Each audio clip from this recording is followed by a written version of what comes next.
Good evening. Priscilla Mack here.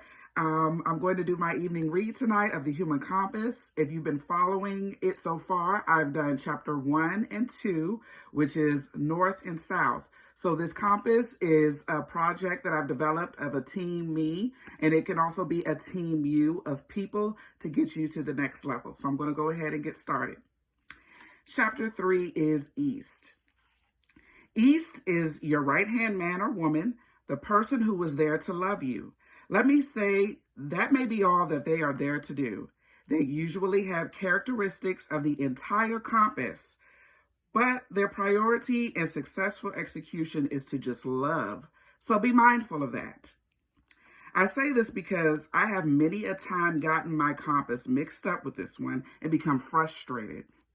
I have asked my East for business advice, for spiritual answers, and for guidance. Wrong. I would get upset with their vain answers, which really gave me nothing specific. Because I had chosen the head of a church itself, a prominent leader, you'd think this would be the jackpot for spiritual leadership and business advice, all in one bankroll. But that's just not their position in my compass. They are someone else's south and someone else's north. It's very important that you do not mistake all the gifts and talents of one person to belong to you. That being said, I observed this person's strong point in my life, which actually worked, and accepted it for what it was. East is going to be on your side no matter what. Others may get tired of you at some point or unable to be there for you. East provides unconditional love. They, by example, not suggestion, are mentors. So you will have to take what you can just from observation. East is spiritual and everything, but again, you will get those things just from watching them. They are not to counsel you in those things because their personal walk is different from yours, even though they have the same ultimate mission of greatness as you do. Okay, so everyone's all in together now, wanting to be great, but we have different departments in the organization that we lead or are talented and gifted at. Okay, my biggest mistake was placing too much on this person. I called them for every little piece of advice, and sometimes they just did the best they could and gave me the wrong advice. Not intentionally, but because they weren't an expert in that area. Show gratitude to East by letting them know how thankful you are to have them in your life. These kinds of people are often drained by people pulling everything from them, so don't be the extra one. This is strictly a love relationship. Don't frustrate the situation or add stress by making it anything else. East is strong enough to keep your most intimate secrets and will barely remember anything that you do wrong. Good. They encourage you and always give affirmation, support, and are your biggest cheerleader. Look to East before you put yourself out there because they have your best intention at heart and want nothing more than the rest of the world to view you the same as they do. If ever that would possibly be any different, they would be the first to let you know. Okay? East will take your happiness personally. Sometimes we make a move that we don't notice to be incorrect. I have to tell you, this is your social media monitor for those who love to post. They are the true brand consultants without any certification, just heart. I have made emotional statuses on my Facebook page and would receive a phone call from my East to take it down. This is because they knew the intention of my brand and future and will protect it. A lot of people could use an East. I'm sure you can tell who doesn't have one. They will get on social media and cuss the world out only the next day to post how grateful to God they are. We've all seen that, right? Not judging or coming from a superior angle because it's been me. And East has called me and said, what's going on? Take it down. All right. Or the half-naked club photos followed by a photo of their children. Again, pray for me. And these are my words. Or the subliminal. You know what? The subliminal are super bad. These are posts that people who are bleeding make. so that someone else can see it or feel it in some kind of way. We see people who say some things about relationships so that Tony or Ooga Booga, who did them wrong that day, can catch on to it. Yes, a post on social media where millions can see for one person to supposedly get a clue.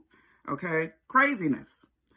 I can confess that my marriage has been in deep shambles, but you will never see a post displaying that. It's not even being transparent because 90% don't care and the remainder are glad that it's you. These people have not identified their east. They need someone to talk to who loves them and who they can trust so they don't pull a Dear Diary on the world and make a fool of themselves. This happens from all education levels, races, and economic classes. You will be surprised how someone with an education will get on social media and act like a plumb fool. It's actually discouraging. If this is you, then continue to read so that you may get your compass together. Again, I am Priscilla Mack, and this is my book, The Human Compass. You know, when I went back over that and read it prior to coming on here to read it, I just said, oh, Lord, because, you know, nobody's perfect. And I wrote that because it was me prior and because my compass had fell off at one point, which was my fault. That was me reliving it and redoing it again. If you've been following me, you've probably seen the mess, but East told me to take it down. So we're okay now. We're all right. So again, like I said, I don't come from a superior angle to, you know, convict anyone or make anybody feel bad. I just want to give you a different perspective and hopefully you think, okay? Just think about it. You know, a lot of people, they do bleed out online because they don't have anybody in the house to talk to. This is quarantine time and people are getting even worse. You know, they get on every 5 minutes with OMG, or what is those tap and play things? They ask random questions and people are just socializing. So let's be empathetic with one another and understand what we're looking at. And instead of looking at a person and judging them, for those of you who are the beautiful saints of the body of Christ, I'm just speaking not from the ground of a minister, because that is not what I am. And I've never been a minister, but I have been a heathen. Okay.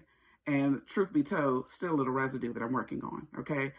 So what I can tell you from being in that shoe is a person on the other side, I wouldn't want to be judged. You know, those of you who are very strong in the body of Christ, you know, your prayer warriors, when you see something like that, it's not to put them down or talk about them behind their back or be a looky-loo just looking to see, oh, so-and-so is doing this, or I'm not going to be bothered with this person and separate yourself from them. It's for you to intercede on behalf of that person. Okay. And if you cannot do it, yes, move along, please. A lot of times I don't even want everybody to pray for me because they don't have the experience or the will to actually intercede, which is a person who stands in the gap. Okay. By way of wearing you on them. Okay. So that they can pray for you. Okay. I can pray for someone who does that or is doing that now because I've been them. So I could never look at someone like that and say, oh my God, you know, as soon as that kind of thought comes to my mind, God always reminds me, wasn't it just yesterday? I mean, come on now. Okay, so you're the one that know how to come, you know, and stand in the gap for this person. Okay. Just like you speak on behalf of a person, that's the way we want to carry that out.